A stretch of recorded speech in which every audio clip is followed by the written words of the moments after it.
오늘의 말씀은 출애굽기서 25장 10절에서 22절까지의 말씀 우리 다 함께 합독합니다. 그들은 조각목으로 궤를 짜되 길이는 2규빗반, 너비는 1규빗반, 높이는 1규빗반이 되게 하고 너는 순금으로 그것을 싸되 그 안팎을 싸고 위쪽 가장자리로 돌아가며 금태를 두르고 금고리 넷을 부어 만들어 그 네 발에 달되 이쪽에 2고리 저쪽에 2고리를 달며 조각목으로 채를 만들어 금으로 싸고 그 채를 궤 양쪽 고리에 꿰어서 궤를 매게 하며 채를 궤의 고리에 꿰는 대로 두고 빼내지 말지며 내가 내게 줄 증거판을 궤 속에 둘지며 순금으로 속죄소를 만들되 길이는 2규빗반, 너비는 1규빗반이 되게 하고 금으로 그룹 둘을 속죄소 뒤끝에 쳐서 만들되 한 그룹은 이 끝에 또 한 그룹은 저 끝에 곧 속죄소 두 끝에 속죄소와 한 덩이로 연결할지며 그룹들은 그 날개를 높이 펴서 그 날개로 속죄소를 덮으며 그 얼굴을 서로 대하여 속죄소를 향하게 하고 속죄소를 궤 위에 얹고 내가 내게 줄 증거판을 궤 속에 넣으라. 거기서 내가 너와 만나고 속죄소 위 곧 증거궤 위에 있는 두 그룹 사이에서 내가 이스라엘 자손을 위하여 내게 명령할 모든 일을 내게 이르리라. 아멘. 네, 숫자도 많이 나오고 궤, 채 이런 말이 많이 나와가지고 네, 손으로 손동작으로 궤를 만들 거예요. 제가 설계하면서 네. 하나님께서는요, 이 10계명이 새겨진 그 두 돌판을 증거판이라고 이렇게 말씀을 하십니다. 그러면서 그 이후에는 출애굽기서 34장에는 그 돌판을 언약의 말씀, 그리고 또 신명기에서는 언약의 돌판 이렇게 부르게 됩니다. 그 이후에는. 그래서 이 증거판을 궤를 만들어서 그 속에 뭐가 들어가요? 만나와 아론의 쌍난 지팡이와 함께 그곳에 보관하도록 하셨어요. 나중에 이 증거궤는 법궤라고도 불려졌고 또 성막에 우리 그 성막에 보면은 마당 뜰이 있고 그 다음에 성소가 있고 지성소가 있잖아요. 그러니까 성막 안에 성소의 가장 깊은 곳 지성소 안에다가 속죄소에 이렇게 보관을 시켰습니다. 이 법궤를 두 돌판을 그렇게 했다는 거예요. 하나님은 이 증거판이 보관된 이 증거궤 위에다가 이스라엘 민족에게 이르실 말씀을 제사장들을 통하여서 말씀하시겠다 이렇게 말씀을 하면서 이것은 곧 선민들을 영원히 변치 않는 율법의 공의로 통치하시겠다라는 그 의지를 보여주는 것이라고도 할 수가 있습니다. 이 세상의 왕들은 어때요? 왕들은 계속 바뀔 때마다 법도 바뀌고 약속도 바뀌고 처음에는 했던 말을 또 안 지키기도 하고 수시로 바꾸면서 통치하잖아요. 그런데 하나님은 어제나 오늘이나 변치 않으시는 그 공의로 선민들을 성도들을 통치하시겠다라는 그 말씀인 거예요. 그 법궤 속에 두 돌판을 집어넣었다. 이제 이런 것은 그렇게 말씀할 수가 있습니다. 그래서 21절과 22절이 가장 오늘 말씀 중에 포인트가 되는 말씀인데요. 증거판을 그러니까 10계명 두 돌판인 거죠. 그것을 궤 속에 넣으라. 그리고 거기서 내가 너와 만나겠다. 이렇게 말씀을 하십니다. 그러니까 증거판을 넣을 그 법궤는 또 뭐라고 해요? 순금으로 싸라고 하셨어요. 순금이라는 건 뭐예요? 하나님의 변함없는 그 언약을 말씀하고 있는 거예요. 그 의미를 가지고 있는 거예요. 순금이라는 것은. 그래서 이 변치 않는 언약이 담긴 언약 법궤를 중심으로 백성들을 만나 주시겠다 이렇게 말씀을 하는 겁니다. 그러니까 하나님께서는 이 성도들과 늘 교제하는 그 근거가 성도들의 공로와 성도들의 노력과 선행 때문이 아니라는 거예요. 오직 그리스도 안에서 너희 아버지 하나님이 되어 주시겠다라고 하는 그 언약하신 하나님의 신실하신 언약이 바로 하나님과 성도들 간에 만날 수 있다라는 그 근거가 되는 것입니다. 그래서 그 언약궤 위에는 또 속죄소를 만들라라고 이렇게 말씀하고 있어요. 만들어서 얹으라 이렇게 말씀하고 있는데 결국 하나님과 백성들과의 만남의 근거는 백성들이 율법을 온전히 지킨 결과로 하나님을 만났다는 것이 아니라 하나님의 일방적인 용서하심과 자비하심과 그 은혜로 말미암아서 백성들과 하나님과 교제할 수 있다라고 하는 것이 바로 우리가 잘 알고 있는 복음의 진리인 것입니다. 그러니까 인간의 노력으로 하나님을 만날 수 있다는 것은 다른 종교와 다를 바가 없지요. 그리고 조건식 은혜라는 것은 은혜라고 말을 할 수가 없습니다. 인간의 노력으로는 어떤 근거로 어떤 잣대로 구원에 이르게 할 수 있는지 그러한 기준조차도 할 수가 없습니다. 네, 복음이 무엇입니까? 이 전적 타락한 인간들에게 하나님의 그 무조건적인 은혜로 예수 그리스도를 통하여서 구원에 이르게 하시고 또 새 생명이 된 우리는 하나님과 교제를 할 수가 있는 것이고 또 성령님을 보내주셔서 구원에 타락되지 아니하도록 끝까지 당신의 백성들을 인도하신다는 겁니다. 그게 바로 복음이 아니겠습니까? 네, 18절과 19절의 말씀 보니까요. 금으로 그룹 둘을 속죄소 위에다가 쳐서 만들었대요. 한 그룹은 이쪽에 또 한 그룹은 또 저쪽에, 그러니까 속죄소 두 끝에다가 속죄소와 한 덩어리로 연결시켜서 그룹을 만들었다는 거예요. 상상이 되시죠? 네. 그룹은요, 성경이 표현한 하나님의 천사들 중에 한 무리였어요. 그러니까 창세기 3장 24절에 보면은 불순종으로 인하여서 아담과 하와가 에덴 동산에서 추방시켰을 때, 그죠? 그 그룹 천사들을 통해서 다시 못 들어오게 그 생명나무의 길을 지키도록 하셨음을 볼 수가 있고요. 또 에스겔서와 또 계시록에 보면은 말씀들이 있는데요. 그룹 천사들은 하나님의 그 보좌를 호위하는 친히 천사들임을 또 알 수가 있습니다. 네, 그래서 하나님께서는 이 지성소 안에 속죄소를 만들고 그 밑에는 법궤를 두고 그룹 천사의 모형을 만들어서 그것을 지키도록 하셨다는 거예요. 그러니까 그것이 바로 하나님의 하늘 보좌의 그림자로 이렇게 가르쳐주고 있는 것입니다. 에스겔서 1장 24절을 보니까 생물들이 갈 때에 내가 그 날개 소리를 들으니 맑은 물소리와도 같고 전능자의 음성과도 같고 떠드는 소리 곧 군대의 소리와도 같으니 그 생물이 설 때 그 날개를 내렸더라. 네, 이 그룹 천사의 모형을 실제로 본 에스겔 선지자가 이 고백을 하는 모습이잖아요. 그러니까 그룹의 천사들은 어미로운 그 영광과 권세가 넘치는 그 존재라는 것을 알 수가 있습니다. 그러니까 하나님을 보좌하는 이 천사들의 위엄도 이러한데 하나님 자신은 어떻겠습니까? 그죠?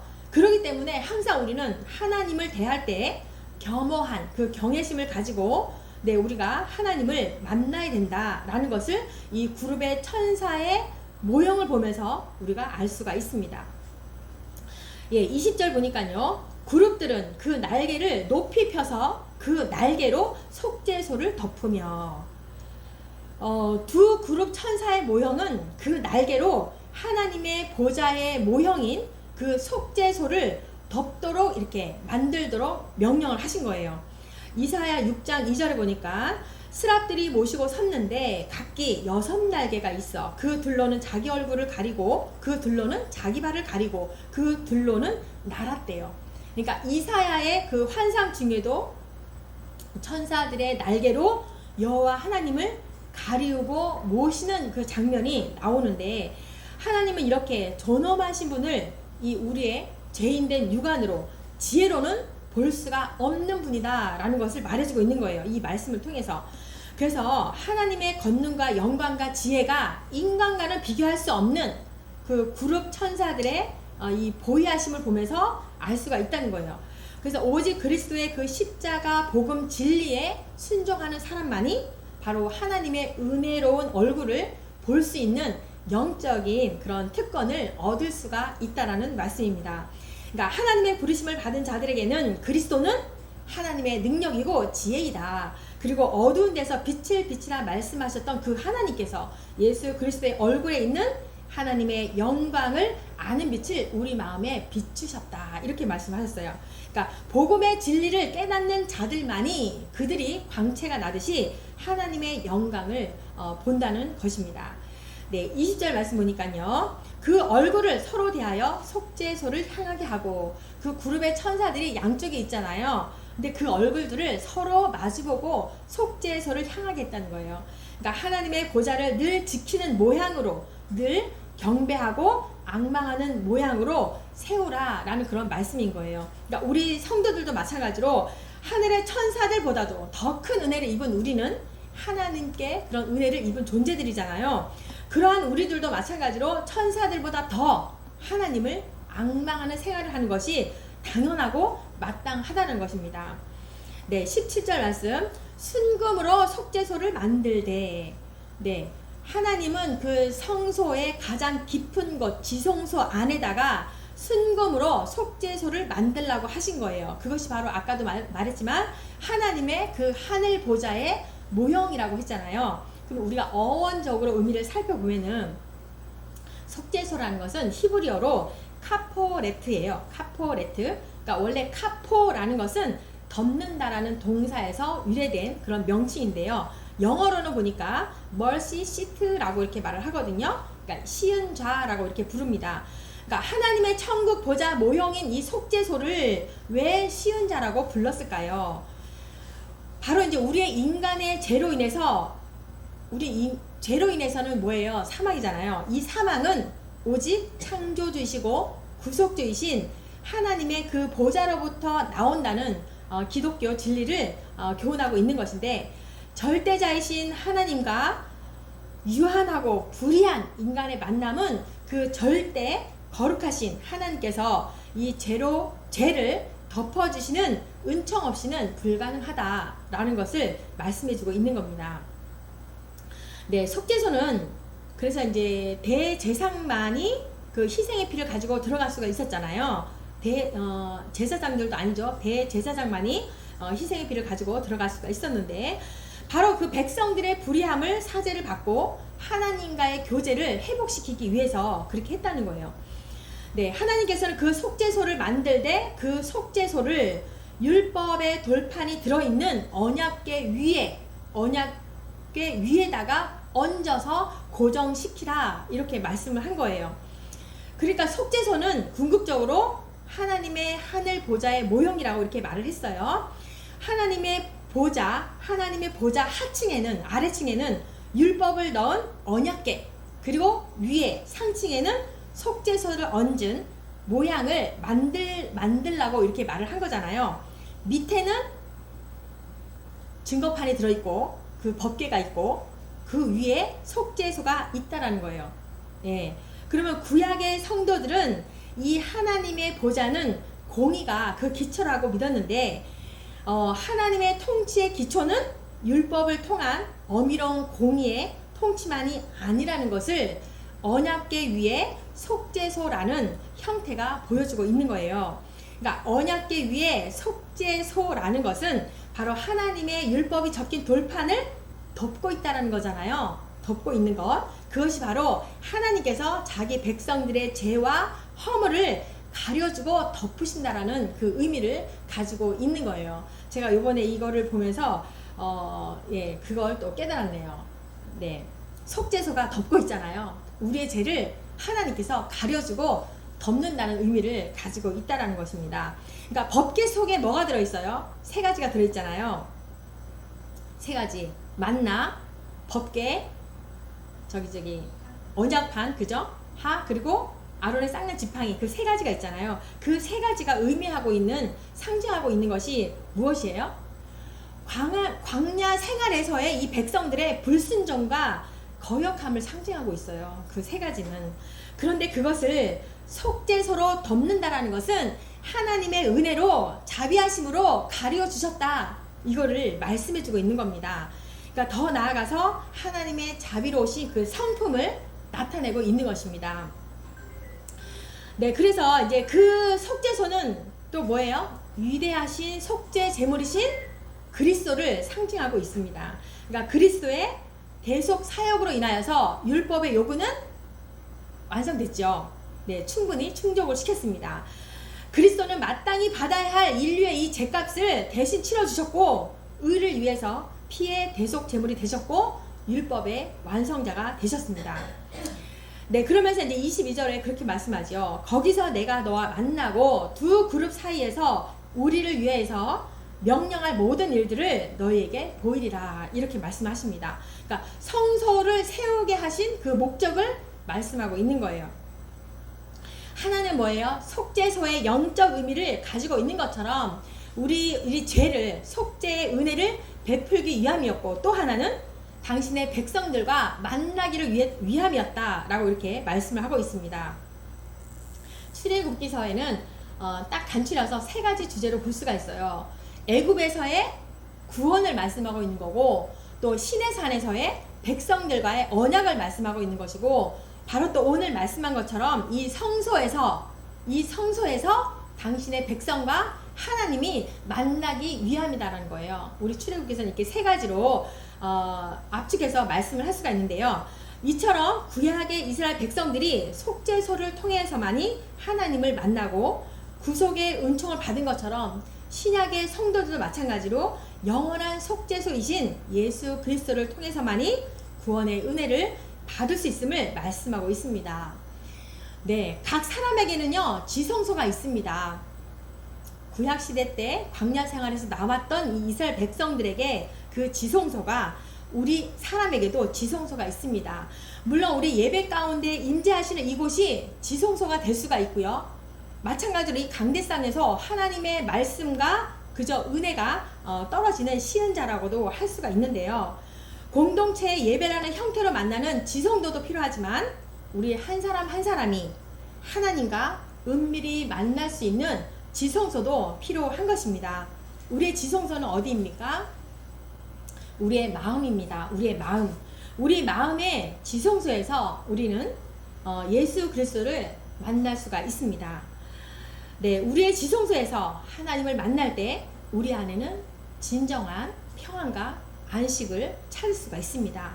그곳에는 생명이 있고 모든 능력이 거기서부터 나오기 때문입니다.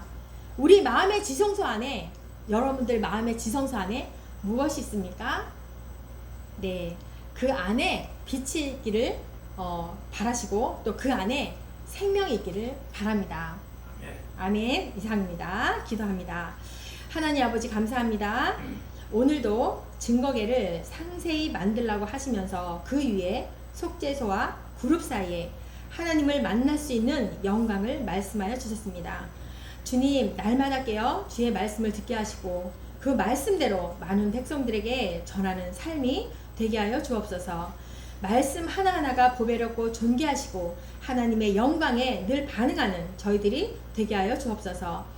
세상이 볼 때에는 미련해 보일지라도 우리는 하나님의 백성들을 찾아서 하나님의 뜻과 예수 그리스도의 구속하심을 전하게 하여 주옵소서. 그것이 우리에게 먼저 하나님의 영광을 보여주신 것이고 먼저 구원해주신 사명인 줄을 믿습니다. 변함없으신 하나님 은혜에 항상 복음을 위해 살아가는 믿음의 사람들이 되게 하여 주옵소서. 감사를 드리며 예수님의 이름으로 기도합니다. 아멘.